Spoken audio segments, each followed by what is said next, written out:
Anyways, back to Jackie. So Jackie is dating Marshall and Josh, and the only thing we learn about them is that Jackie has a vacuum cleaner named Marshall. And she even forgot she named her vacuum cleaner Marshall. I have a Roomba, and guess what his name is?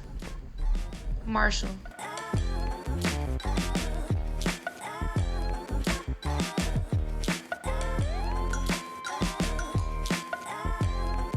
Hi everyone, my name's Dimitri and welcome back to DimitriTube. Love is Blind is back and we are going to talk about it. So as always, please go ahead and pound that like button, pound that subscribe button, and ring that notification bell, and we are going to get into it. So if you've been living under a rock and have no idea what this show is about, basically 15 single men and 15 single women agree to date inside these pods, sight unseen. So the men and women date each other without actually seeing each other, and if they find love, they can propose. And if they propose, that is when they can finally meet each other in person. After the couple meets, they go on a vacation, and then they have 4 weeks to get married, and we find out, is love truly blind? And this season, the contestants live in Seattle, or like the Seattle area. I would love to see this show done in another East Coast city again. Season 1, they did Atlanta, but I would love to see the show again in the East Coast city. So hopefully we get that again in the future. And just one last thing, the filming of the contestants when they're in the pods is not in chronological order. I'm gonna talk about this later in the show, but if you pay attention to some of the outfits and some of the things the contestants do, it's very clear it's not in chronological order. And I don't know if producers are doing some hijinks or if there's a certain story they're trying to tell, but just keep that in mind. The time in the pods is not in chronological order. Okay, with all that said, pound that like button and let's dive into this review. Okay, so the first contestant I want to talk about is Amber. She is a 33-year-old flight attendant, and she says that she's been married twice. And the moment she said that, I thought, girl, can you save some water for the fishes? Most of the contestants on this show haven't even been married once, and she's coming on the show having been married twice. And that's very sus to me. Amber has a confessional, and she explains, my previous marriages didn't work out because it wasn't with my person. And keep in mind, this is just my personal opinion. Some people may not see this as a red flag, but I do. Amber is 33 and she's already been married and divorced twice. I just think that's very young to have been married and divorced twice already. Let me know below in the comments if I'm reaching. And what makes it even worse is her reasoning for it was, it just wasn't my person. And to me, that excuse just is not good enough. Dating is a two-way street, and just as much as the man chooses the woman chooses the man. And she has chose the wrong man twice now, but she's putting her reasoning towards some imaginary entity. Oh, the guy just wasn't my person. What specifically about these previous two guys made them not your person? I need something more specific than that. And I just feel like life is a learning experience. And in the past, she chose two wrong guys. So moving forward in the future, how is she going to choose the right guy? And just by saying, oh, those other guys weren't my person, that just shows that she hasn't learned anything from her past two relationships, and she's likely going to pick the same type of guy again. And you can easily compare this to Matt from season 3. In season 3, Matt gave specific reasons as to why it did not work out with his first wife. But now when it comes to Amber, we're getting no specific reasons. And another thing that makes this very suspect is she's been married twice and it wasn't her person, and now she's going on a game show and trying to get married in under 45 days. So why is she rushing to try to find someone? Wouldn't having two previously failed marriages be an indication that you should probably take your time when finding your next partner? And last thing I want to say about Amber, she ends up dating Paul in the pods, and ultimately Paul ends up choosing someone else. But during one of their dates, she's talking about the wedding she wants to have. And to me, it just seems like she's more concerned about the wedding than she is with finding the right person. Because again, you have already had two previously failed marriages, and now looking for a partner, you're focused more on the wedding than the actual person. And honestly, I think Paul dodged a bullet by not choosing her, because I just felt like they weren't a good match. And I feel like if they would have met outside the pods, she wouldn't have been that into him.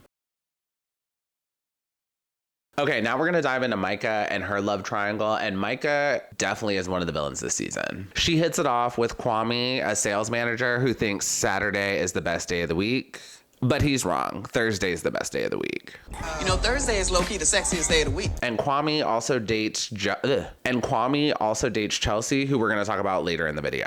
Next, if you made it this far in the video, please go ahead and pound that like button for the YouTube algorithm. And at the beginning of the show, it is clear that Kwame has more chemistry with Micah than he does Chelsea, but at the same time, Kwame is a bit of a salesman, so it's kind of easy to gravitate towards that type of personality. So we don't see a whole lot of Kwame and Micah, but eventually Kwame really starts to like Micah, and this becomes a problem because Micah is also dating Paul. And this love triangle is very interesting because Kwame and Paul couldn't be any more different. Kwame is a former soccer player who got injured and is now a salesman, and he in general has like a salesperson personality, and you can tell he's very motivated, optimistic, and he just has this like uplifting sort of personality. And then we compare that to Paul. Paul is an environmental scientist, and he's very nerdy and slightly awkward, but he actually has a dream job. Paul has lived in so many places, and he got opportunities to travel due to his job. He lived in Australia, the Bahamas, and Southeast Asia.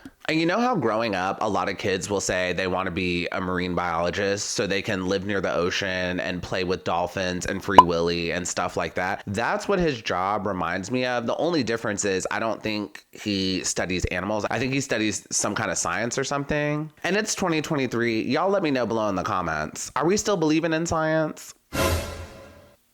Anyways, getting back to Kwame. So Kwame is very interested in Micah, but Chelsea keeps making things more serious each time they date. So now he's trying to gauge how serious Micah is with him. Kwame asks Micah, "I'm dating someone else and it's getting serious." And Micah responds, "How are you having two great connections at once?" And Micah's response was genuine. She just truly did not understand how someone can be falling for two people at the same time. And this was kind of crazy to me because now we're on season 4 and I'm just like, Micah, have you not watched the show before? Like, I'm pretty sure every season one person falls in love with two people. And now that Kwame's falling in love with two people, she just cannot fathom the idea of that happening. And then Kwame and Micah go back and forth and they say, "Does she validate you more than I do?" Yes. Point blank period. Follow your heart. So I'll be straightforward. Do you feel like we have something that would last? I do see a future with you. I'm sure about you. I want to propose earlier.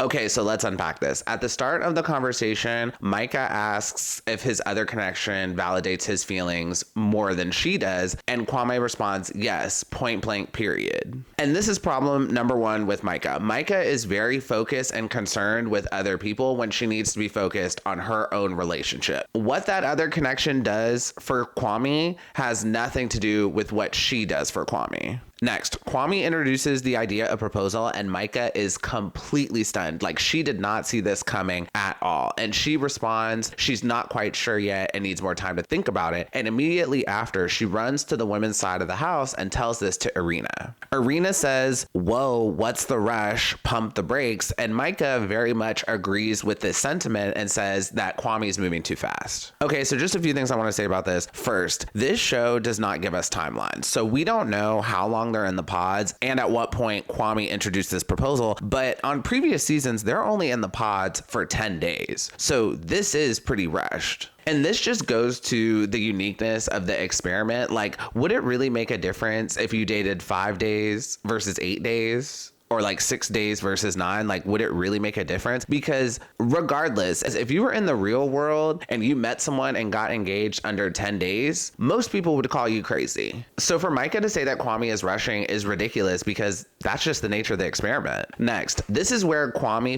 up. Kwame told Micah that he is 100% in on her. He wants to propose to her, and she did not reciprocate those feelings. Kwame should have broken up with her right then and there and moved on. And not only did she not reciprocate the feelings, her initial response was, that makes me feel good. But why? Micah enjoys talking to Kwame. Kwame makes her feel good, and Micah enjoys the attention. But it's not going to go any further than that. She's not that into him. And then immediately after that, Micah starts putting the pressure on Paul to choose her. And then after that, Micah and Paul agree on one another. I'm not going to go through the whole conversation because it was kind of long and very vague, but it's at 55, 54 on the first episode if you want to watch it. But there are a few things I want to mention about this conversation. First, Micah knows that Paul is also dating Amber. So to start off the conversation, she asks how things are going with Amber. Yet again, Micah needs to focus on herself and her own relationship. She needs to stop focusing on others. 2, chivalry is not dead. The majority of the women this season are waiting on the men to make the first move. This is why Love is Blind is so interesting, because you really see how people operate when dating. A lot of women will keep around a guy that they don't really like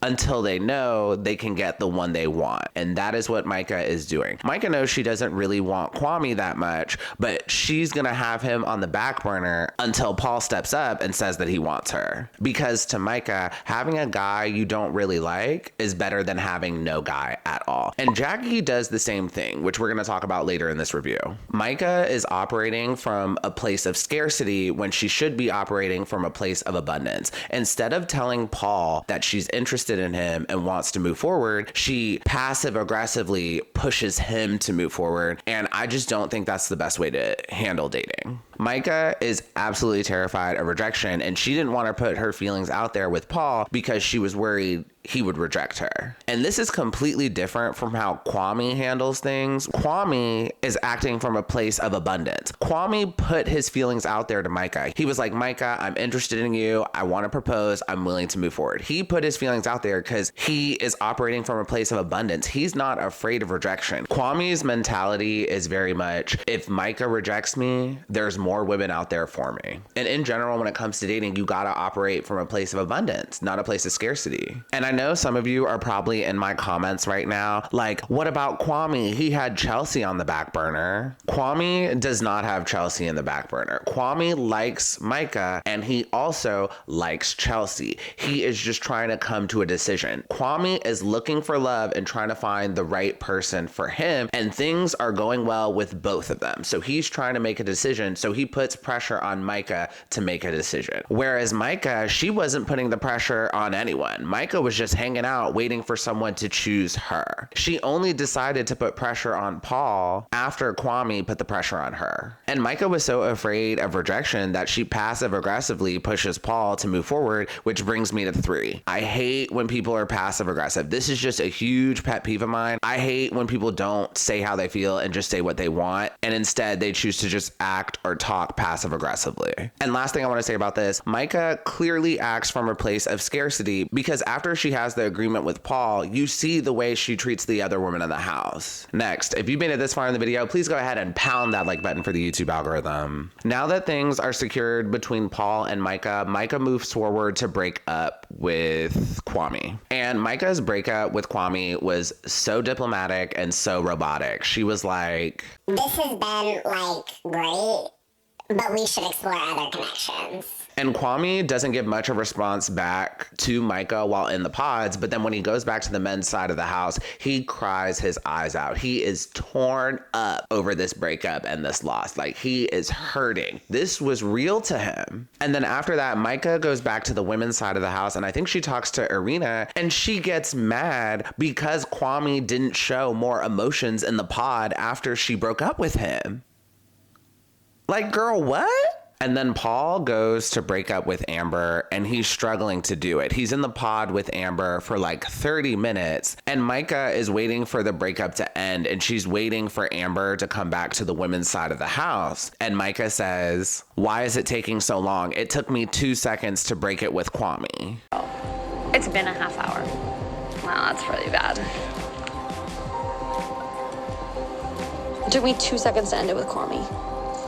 Dude, what the is going on in that pod? And I forgot to mention this earlier. Micah and Paul had a one-on-one, and Micah was asking Paul specifics about how he was going to break up with Amber. And yet again, Micah needs to mind her own business, but it became very clear at that point, Micah is very evil. Now, there are 3 things possibly happening here. I'm not sure which one it is, so I'm going to ask y'all what you think. 1, it's possible that Micah is just super emotionally detached. Like, Micah does not understand that on the other side of these pods are real people with real feelings, and she's toying with those feelings. She didn't care about Kwame, so it was easy for her to break up with him in 2 seconds. And now Paul is breaking up with Amber, and it's taking a while, and she just doesn't understand why it's taking so long. Like, she can't fathom that Paul could actually have feelings for someone else. And I know some of y'all are in my comments like, why are you giving Micah the benefit of the doubt? But I truly think she may just be emotionally detached, because Amber comes to the women's side of the house and she's crying, she's super upset, and Micah says, "Can you sit with me? Yeah. I cannot be on. Okay, it's okay. That's fine. Where do you want to be? And one side of me is so happy, like relieved maybe. Maybe more relieved than happy. She actually looked like she was hurt. Like, she's actually hurt. And it's wild because Micah is not putting 2 and 2 together. Like, she's not seeing that Amber really had feelings for Paul, and now she lost him. And then later on, another contestant is crying, like having a breakdown on the couch, and she is shocked that somebody else in the house is going through this much emotion. It's truly possible that Micah may just be emotionally detached. 2, maybe Micah just has main character syndrome, and she's just a huge narcissist. Main character syndrome is when someone thinks they're the main character of their life. Micah's actions are self-centered, and she doesn't see how she's hurting other people. And yes, when looking for love, it does require a little bit of selfishness, but Micah is bulldozing over so many people to get what she wants that I think she possibly has main character syndrome. Possibility number 3, it's possible that Micah and Irina just don't with Amber. Micah may have gotten caught up a little bit in the competition of this. She recognized that she wanted Paul just as much as Amber wanted Paul. And it's possible she just wanted to win against Amber. And I do think she likes Paul. I truly think she's interested in Paul, but I do think part of it was she was being competitive with Amber and she really wanted to win. Because when Micah was getting impatient due to the amount of time it was taking Paul to break up with Amber, it just seemed like she wanted to win and she just couldn't fathom how it was any competition between her and Amber. And then to make things worse, Micah tells her flunky, Irina, to go spy on Amber while she's crying to another contestant about how she just ended things with Paul. It was not what I was expecting. Go stand by the thing and listen. No, but don't be obvious. Don't let them see you. That's not what he wanted, and that's okay. But I'm just like... And I was shocked that Irina was down to do it. Micah and Irina's behavior was just so middle school and so nasty. And I do feel like this is going to bite Micah in the butt later when Paul goes back to watch the show. And lastly, this is just a random sidebar, but I truly think something happened between Irina, Micah, and Amber, because I truly don't think Irina and Micah with Amber. To me, it just feels like something happened off camera that we just didn't get a chance to see, and because of that, Irina and Micah just have some kind of vengeance against Amber. And this makes sense because later on in the pods, Zach and Irina have a one-on-one in the pods, and Zach says that Irina can be vicious at times, and it feels like if someone hurts her, she'll hurt them back. Anyways, moving on. So Paul eventually proposes to Micah, and he wears the ugliest pair of pants I've ever seen in my life. And later on, Micah and Paul meet, and Micah wears an orange dress, which was a choice. And when they meet in person, I do think there's a slight connection, but both of them are they're both just a little shy, and they're very much trying to put the person they heard in the pods together with the person they're seeing in front of them for the first time. And we see this pretty much every season. After the couples meet, often there is like an adjustment period where you're trying to put the person you were talking to in the pods together with the person you're seeing in real life. Now we're going to talk about Kwame and Chelsea, and just a heads up, while they're in the pods, Micah's love triangle had the biggest storyline and Zach's love triangle had the biggest storyline, but outside of that, the other contestants that make it to the next round, they didn't have much of storylines. So if I don't have much to say on that, that's why. When we first got introduced to Kwame and Chelsea in the pods versus Kwame and Micah in the pods, it did seem like Kwame and Micah had more of a connection. Kwame and Chelsea, their interactions in the pods felt like more an interview. And Chelsea spirals a little bit due to the competition, and she's a little catty, but not to the level of how Micah and Irina are catty. And Kwame really knows how to push Chelsea's buttons. On episode 1, Kwame and Chelsea were talking about what they enjoy in sex, and they both agree they enjoy having an emotional connection. And Kwame was literally getting her soaked while she was in the pod. Kwame was telling Chelsea how he really enjoys having souls connect and he likes making love, and Chelsea was going crazy like Yeah. Yeah, yes. Yes, it is everything and more. You know what I mean? It's not.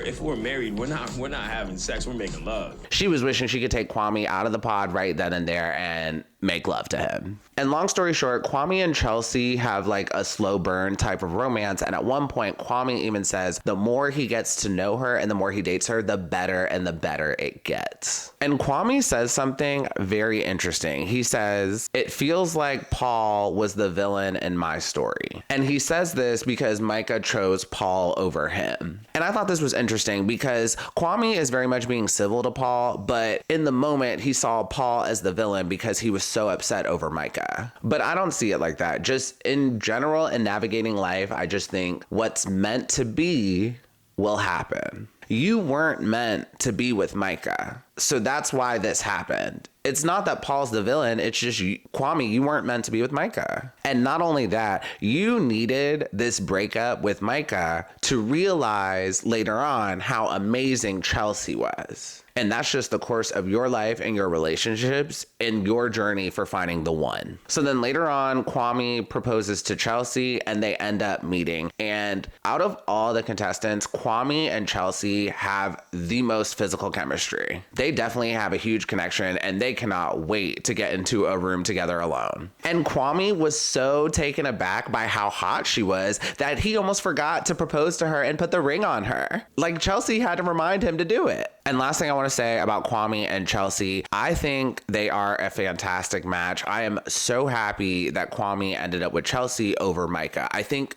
they're a better match than he would have been with Micah. And I do think that things can work in the long run as long as Chelsea does not feel like she was second place to Micah. Chelsea knew and felt how upset Kwame was over Micah, and I hope that does not force her to think that she was second place in this situation. And like I said earlier in the video, I think Kwame is a very outstanding guy, and I feel like he was very forthcoming in this information to Chelsea. Because at one point, Chelsea had a confessional, and she knew how upset Kwame was over Micah. And since he was very forthcoming in the information to Chelsea, I think things will be okay, and this relationship will work. The only thing that's gonna suck is if they do work out, Chelsea watching this back on tape, it'll kind of suck for her. And sorry, random sidebar, they got personalized notebooks this season, and I think that's so cute. Like if you look closely, each contestant has a notebook with their name on it. I thought that was a really cute touch that Netflix did.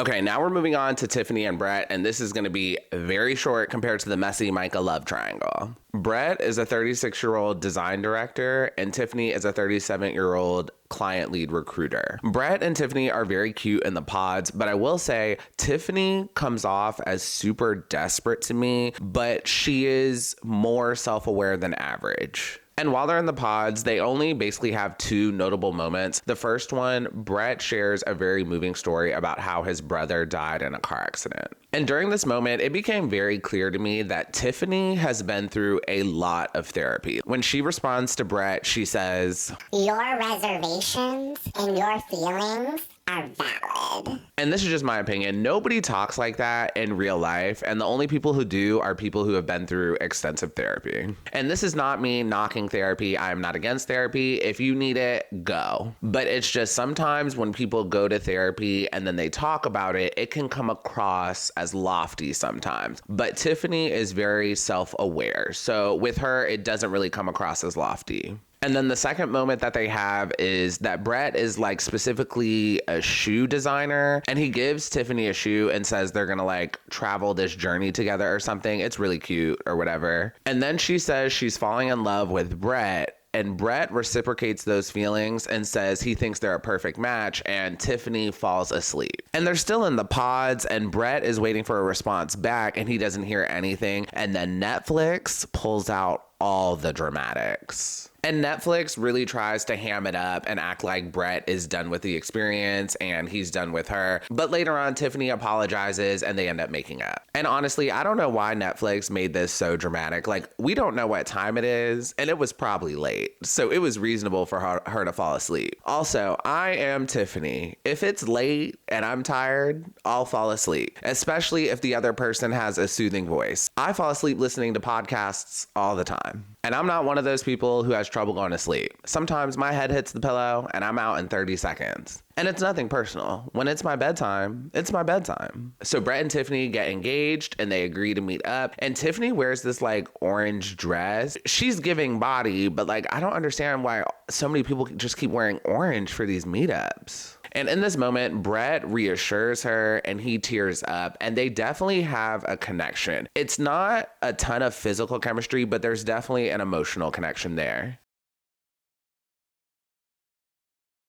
Okay, now let's move on to Jackeline. And for this video, I'm going to call her Jackie. While they're in the pod, she goes by both. Jackeline is a 27-year-old dental assistant. And to me, it just seems like she's not taking this experience seriously. It just feels like she wants to influence. Keep in mind, this is season 4 of this show, and people are starting to know what this show is. And I just feel like now we're starting to get people who decide to come on this show not for love, but just so they can get an experience and possibly new opportunities. Because a lot of people have done very well after this show. I'm not going to go into specifics. Look it up on Instagram. And it also looks like Netflix is trying to build up their like dating romance reality show universe. So if this show doesn't work out for you, you may get an opportunity to go on The Perfect Match, because they pulled people from Love is Blind. Also, G and Nina from season 1 got the opportunity to go on MTV for one of their dating shows. Anyways, back to Jackie. So Jackie is dating Marshall and Josh, and the only thing we learn about them is that Jackie has a vacuum cleaner named Marshall. And she even forgot she named her vacuum cleaner Marshall. I have a Roomba, and guess what his name is? Marshall. What? I totally forgot about that. I named him Marshall with 2 L's.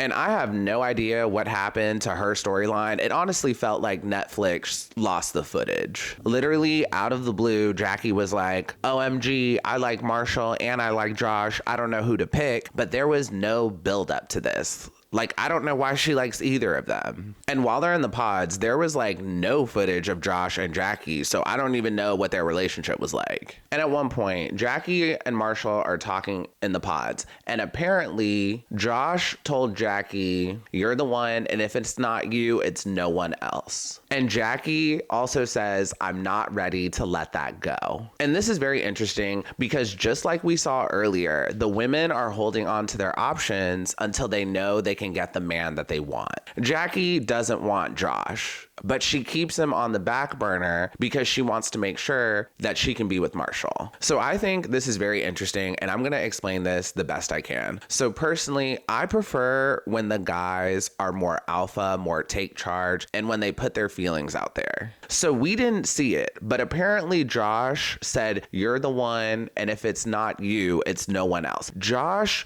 chose Jackie. He put his feelings out there. He said, you are the one. Josh was 100% certain about Jackie, and yet Jackie chooses the guy who's not 100% about her. Marshall was loafing. Like, why is he waiting to express to Jackie how he really feels. And the same thing happened with Micah. Kwame told Micah that she is the one. I'm 100% certain about you. How do you feel about a proposal? Like, Kwame put his feelings out there. He put his emotions out there. And yet Micah wants to go for the guy who's not quite certain about her. Long story short, a woman can choose whoever she wants. That's her prerogative. But I will say, I think it's kind of weird that when someone's 100% certain on them, they run away from that and then go for the guy who's not certain about them. I hope that makes sense. And then back to Jackie and Marshall. After that, Marshall gets upset because he's friends with the guys and they didn't say anything. And I was just like, bruh, this is a competition. Like, these other guys are not your friends. They're your competitors. Like, did you miss that point? And quick sidebar about Marshall. Marshall's personality feels like it came out of a 90s black sitcom. Like, if you took Moesha's dad and then put him in the setting of a different world and then add a pinch of Urkel, you would get Marshall. And when it comes to those examples, if you know, you know, but that's what Marshall's personality feels like to me. And Marshall at one point says, someone is playing mind games here. And that was just so backwards to me. It's not a mind game. Josh was 100% certain on Jackie and you weren't. So he tried to take it to the next step. That's not a mind game. You're just loafing. Instead of worrying about Josh, why aren't you taking things to the next step with Jackie? That's the real question. And in general, I just thought Marshall looked really bad in this moment, but Jackie ends up choosing him and they do get engaged and move on to the next round. And when it comes to Jackie and Marshall, I don't think it's gonna work. They just feel like friends to me. And when they meet for the first time, Jackie initiates the kiss with him. And in general, it just feels like Jackie kind of initiates everything. And just from what I've seen with her personality, like, she's not gonna be cool with that in a partner. And finally, for the last love triangle, we have Zach, Bliss, and Irina. Bliss is a senior program manager from Alaska, but she sounds like a Valley girl. And Zach is a criminal defense attorney, and he takes an interest in both Bliss and Irina. And in the beginning, when we get introduced to Zach, Zach talks about how he grew up with a single mother who was also a stripper, and she struggled to make ends meet when he was growing up, and he also moved around a lot. And later on, we find out that his mother passed away. And after hearing his story, it just sounded like Zach needs a hug. And maybe he needs therapy, not specifically this experience. And Zach does not say when his mother passed away, but it very much seems like he's still struggling with this. And in general, losing a parent is very tough. Like, I don't know if you'll ever be the same after losing a parent. And we also saw this last season with Zanab. Zanab lost both of her parents. And I'm going to keep watching the show, but I hope he's getting the help he needs, because if he's still really struggling with this, going on reality TV will potentially exacerbate that situation. Anyway, so this is the typical Love is Blind tale. Zach is interested in both Irina and Bliss, and they couldn't be any more different. And not only that, Irina and Bliss do not get along. On Zach's birthday, Bliss makes Zach some cupcakes, and Irina asks for one of the candles, even though she knows they're not friends. And Bliss took that as Irina trying to get in her head, and another one of the contestants agreed with Bliss and said that was what she was trying to do. And in general, Irina and Micah are very childish, and they play games with the other women in the house. So I think this will make the most sense if I talk about Irina and then I talk about Bliss. So on the birthday episode, Bliss is making Zach cupcakes, and Irina later finds out that it's Zach's birthday and she forgot and she didn't prepare anything. But Irina has the first date and Bliss has her date like later in the day or something. And Irina has her date in the pods with Zach, and Irina admits that she forgot his birthday. She didn't do anything, but she does tell him a happy birthday, and she says she wishes that she could have done something. And she also tells Zach that she has a little bit of drama and tension with Bliss. And at one point, Irina says, I know I talk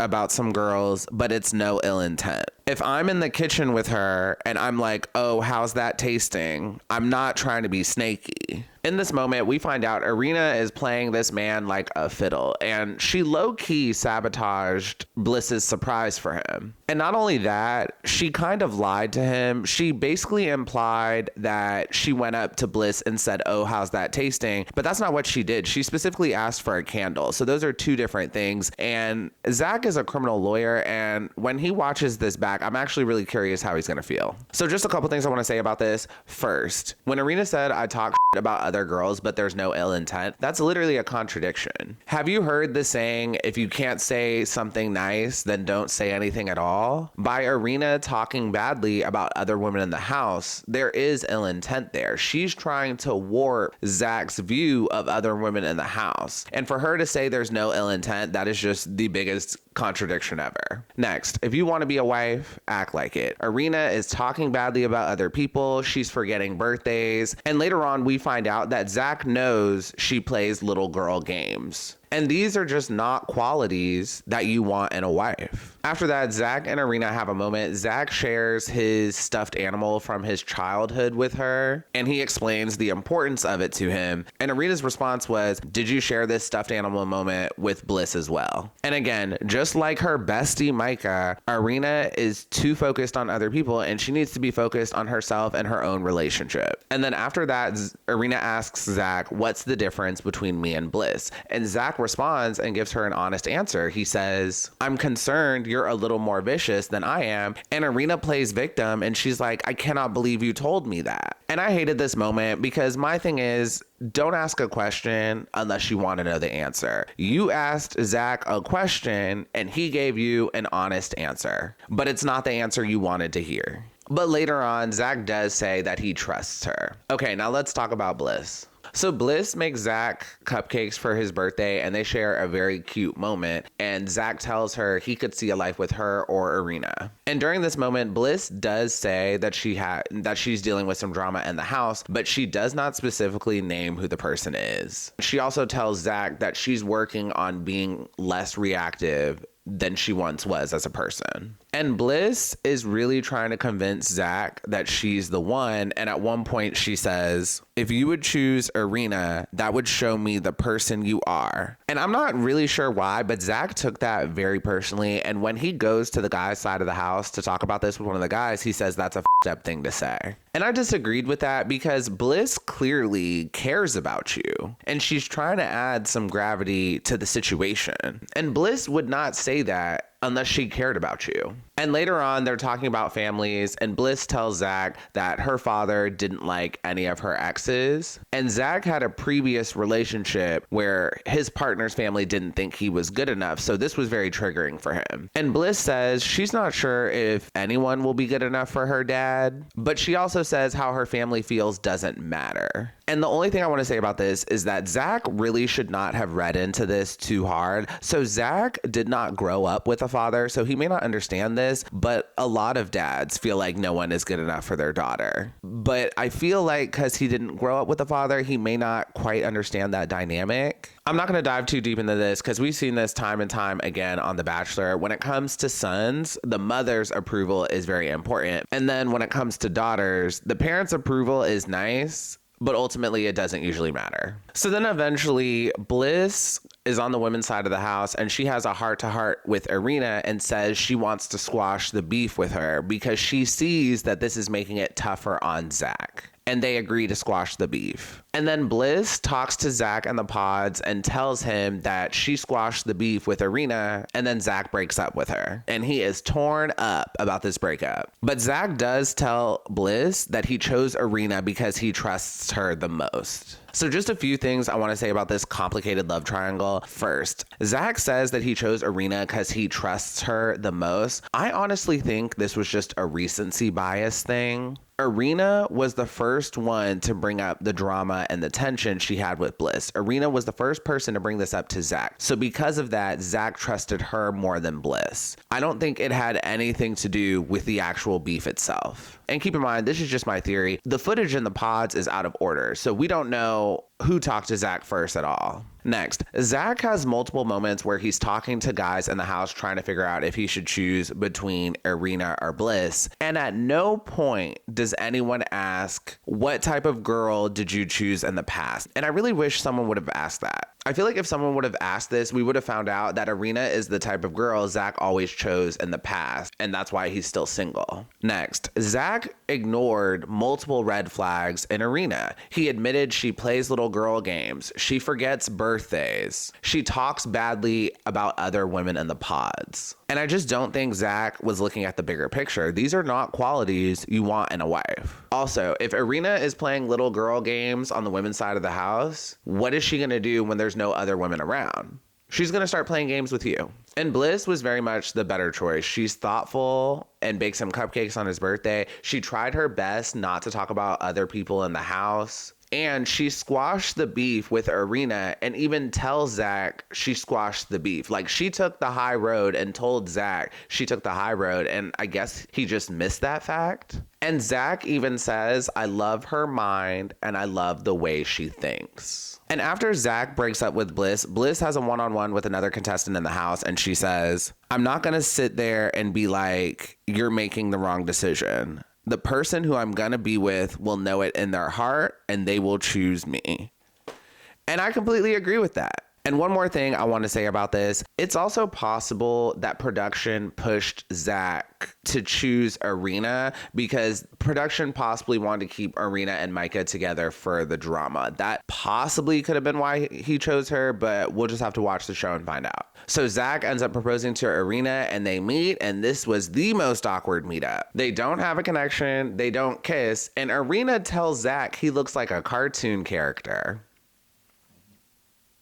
When Irina met him, she immediately got the ick. Like, she is not attracted to this man. And when Zach gives her the ring, she regrets not telling him in the pods what type of ring she likes. And I think she just didn't like the gold band on the ring. And at this point, it's clear that Irina is just so unserious. And then to end things, Irina has a confessional and she even says, what Zach looks like will take some time getting used to. I thought he'd look more normal. And Zach and Irina will likely not stay together, but I feel so bad for Zach because he will probably be so embarrassed watching this back. And that is the end of the episode and the end of this review. Please, please, please, no spoilers for anything past episode 3. I'm gonna try to watch episodes 4 and 5 ASAP, and more episodes are dropping tomorrow. So please, no spoilers in the comments. Wait till the end. And I'm not gonna lie, I am so excited for episodes 4 and 5 because they are going to Punta Cana in Mexico. Last season, they went to Malibu and it just was not it. The show is better when they go to Mexico. I don't know what is in the water, but people just wild out when they go to Mexico. So I'm glad they are back vacationing in Mexico. And one last thing, let me know below in the comments. Are you rooting for any of the couples? What couples do you think will work and what couples do you think will not work? Let me know below in the comments. And as always, if you enjoyed this video, please go ahead and pound that like button, pound that subscribe button, and ring that notification bell, and I will see you all next time.